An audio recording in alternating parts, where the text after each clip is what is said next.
غزہ میں امدادی سامان لینے والی قطار میں کھڑے افراد پر شیلنگ سے 20 افراد ہلاک اور 150 زخمی۔ ترک صدر کی جنوبی افریقہ کے صدر سے بات چیت، اسرائیل کے خلاف مقدمہ عالمی عدالت میں لے جانے کا خیر مقدم۔ امریکہ میں نائٹروجن گیس کے ذریعے پہلی سزائے موت پر عمل درآمد آج ہو رہا ہے۔ وائس آف امریکہ واشنگٹن سے اہم خبروں کے ساتھ سادیہ زیب رانجھا۔ حماس کے زیر انتظام محکمہ صحت کے مطابق جمعرات کو امدادی سامان لینے کے منتظر لوگوں کے ایک ہجوم پر شیلنگ سے غزہ شہر میں کم از کم 20 افراد ہلاک اور 150 زخمی ہو گئے ہیں۔ اسرائیلی فوج نے کہا ہے کہ وہ ان رپورٹس کا جائزہ لے رہے ہیں۔ فلسطینی پناہ گزینوں کے لیے کام کرنے والے اقوام متحدہ کے ادارے کے مطابق گزشتہ روز خان یونس میں اس کے تربیتی سینٹر پر ہونے والے حملے میں ہلاکتوں کی تعداد 12 ہو گئی ہے، جبکہ 75 افراد زخمی ہیں۔ اس دوران خان یونس کے مرکزی ہسپتال کے قریب زبردست لڑائی کی اطلاع ہیں۔ اس سے قبل اسرائیل نے علاقہ مکینوں کو حکم دیا تھا کہ وہ خان یونس کے مرکز سے نکل جائیں، جس میں النصر ہسپتال اور 2 چھوٹے طبی مراکز بھی شامل ہیں۔ ہسپتال کی انتظامیہ کے مطابق سینکڑوں مریض اور ہزاروں بے گھر افراد یہاں پھنسے ہوئے ہیں۔ ہم وائس آف امریکہ واشنگٹن سے آپ سے مخاطب ہیں۔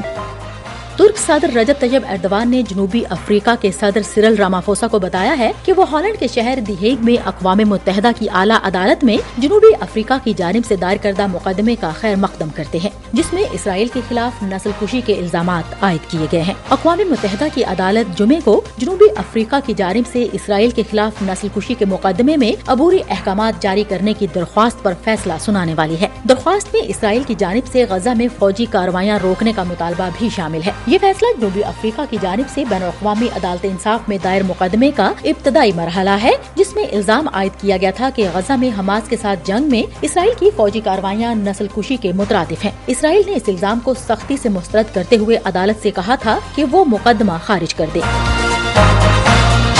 سعودی دارالحکومت ریاض میں شراب کی پہلی دکان کھولی گئی ہے، جو خصوصی طور پر صرف غیر مسلم سفارتکاروں کو الکوہل مہیا کرے گی۔ خبرساز ادارے رائٹرز نے منصوبے سے آگاہ ایک ذریعے کے حوالے سے بتایا ہے کہ خریداروں کو موبائل فون کی ایک ایپ کے ذریعے خود کو رجسٹر کروانا ہوگا، جس کے بعد وزارت خارجہ سے اجازت نامے سے متعلق کوڈ حاصل کرنا ہوگا، پھر مقرر کردہ ماہانہ کوٹے کے مطابق الکوہل حاصل کیا جا سکے گا۔ یہ اقدام محمد بن سلمان کے ویژن 2030 نام کے منصوبے کا حصہ ہے، جس کا مقصد سعودی معیشت کا انحصار تیل سے ختم کر کے سیاحت اور کاروبار پر منتقل کرنا ہے۔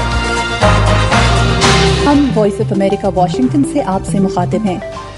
امریکی ریاست الاباما میں جمعرات کو کرائے کے ایک قاتل کو جرم ثابت ہونے پر نائٹروجن گیس کے ذریعے موت کی سزا دینے کی کوشش کی جا رہی ہے۔ اس سے قبل امریکہ میں سزائے موت کے لیے یہ طریقہ استعمال نہیں کیا گیا۔ ریاست کا کہنا ہے کہ یہ طریقہ انسانیت کے تقاضوں کے مطابق ہے، لیکن ناقدین اسے ظالمانہ اور تجرباتی قرار دے رہے ہیں۔ کینتھ یوجین اسمتھ نام کے شخص کو 1988 میں رقم لے کر ایک خاتون کو قتل کرنے کا الزام ثابت ہونے پر سزائے موت دی گئی تھی۔ مجرم کے وکیل نے امریکی سپریم کورٹ سے سزائے موت رکوانے کی اپیل کر رکھی ہے۔ اس سے قبل 2022 میں اسی شخص کو زہریلے انجیکشن سے موت دینے کا حکم آخری لمحوں میں واپس لے لیا گیا تھا۔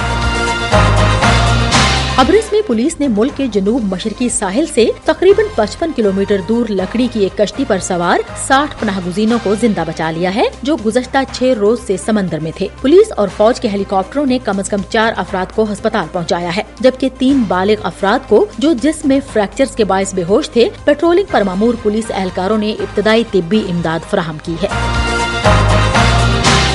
براعظم افریقہ کے تیسرے بڑے ملک مالی میں سونے کی ایک غیر منظم کان منہدم ہونے سے 70 سے زائد افراد ہلاک ہو گئے ہیں۔ حکام کا کہنا ہے کہ حادثہ گزشتہ ہفتے کے آخر میں پیش آیا۔ ہلاکتوں میں اضافے کے خدشے کے درمیان ملبے تلے دبے افراد کی تلاش جاری ہے۔ مالی افریقہ کا تیسرا سب سے بڑا سونا پیدا کرنے والا ملک ہے۔ اس کے ساتھ ہی وائس آف امریکہ واشنگٹن کی اردو سروس سے خبروں کا یہ بلیٹن اب ختم ہوتا ہے۔ سادیہ زیب رانجھا کو اجازت دیجیے۔